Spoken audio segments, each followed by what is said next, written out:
Spring is just such an amazing time here at Ebert's greenhouse. The plants are coming in, the soil is here. These are all containers ready to be planted. They've all been shrink wrapped and will be moved down to the perennial arbor soon. Over here we have some flats of new plugs that are here. They are all ready to be planted. They are beautiful. Here's a whole table of fuchsia baskets that were just planted on Friday. Notice how small the plants are, but in 2 months they will just be huge. The plants will be full and green, and there'll be lots of the beautiful flowers that you've come to love on them. And then here's a table of geranium baskets that were just planted, I think on Wednesday or Thursday.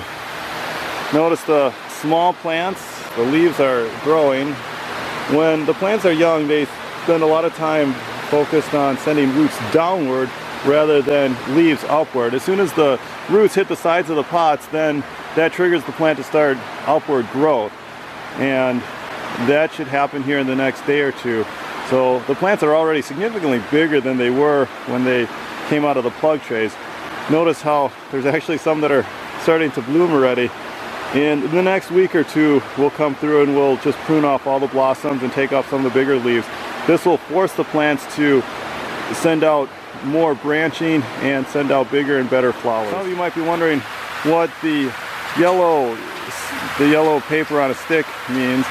It looks a lot like the mast of a ship and it's sailing away. It's not, it's actually a sticky pad that will catch little bugs. There's often fungus gnats and other pests that will fly around the plants, and they land on that and they get stuck to it, and that's how we measure for how many bugs are around. If there gets too many, then we'll have to come up with some sort of intervention. Right now, as you can see, the mast, as you could call it, is completely clean. There are no bugs on it at all, and that's a really good sign.